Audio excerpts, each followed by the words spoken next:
Welcome back to K-Nation. Now, we saw how K-State's game played out. We heard from the team, we've talked about it, and now we have one more point of view to bring in. Yeah, we got to talk a little bit more about it. Wildcat fans might be tired of hearing about it at this point. We got to break down, though, kind of what went wrong. We got Mitch Fortner here to help us out with all that. Mitch, you made the trip to Columbia yesterday. It was a great football game. Let's start with that. It was a great game unless you're a fan of K-State and Missouri. It was like a really big grind in kind of a miserable way because both teams were, making their mistakes, but Mizzou in such heartbreaking fashion for K-State. It was 25 years ago that Martin Gramatica kicked the 65-yarder that set the record for longest field goal in college football history.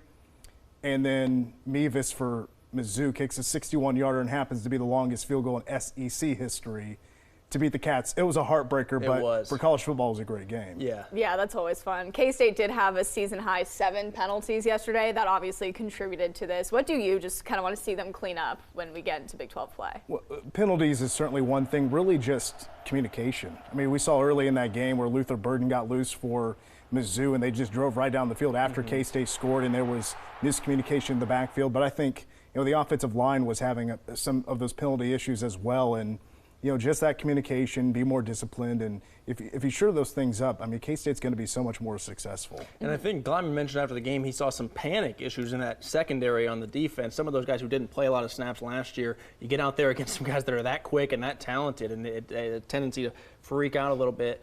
I don't think you can point the side at one, correct me if you think I'm wrong, at defense or offense. The offense had a few drives that could have put it away, and the defense, if they don't give up the explosive play, they could win that game. Which side, I guess, if one needs more work than the other?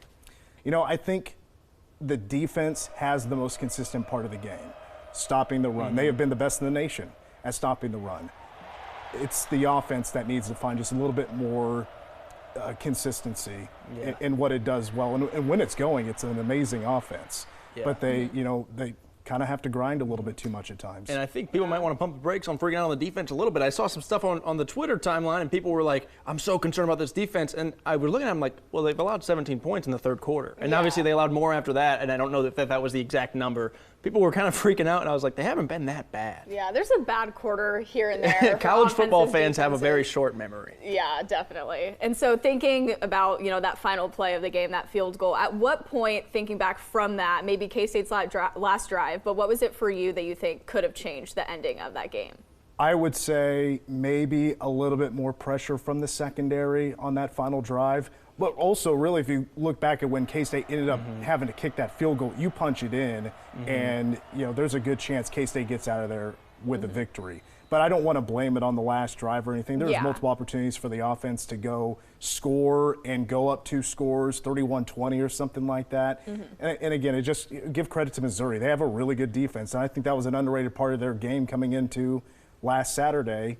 K-State fans won't want to admit it that Mizzou looked good. Mizzou fans won't want to look that K-State is a pretty good team. I think it was 2 good teams going at it. And that delay of game penalty wasn't helpful for K-State in the red zone either.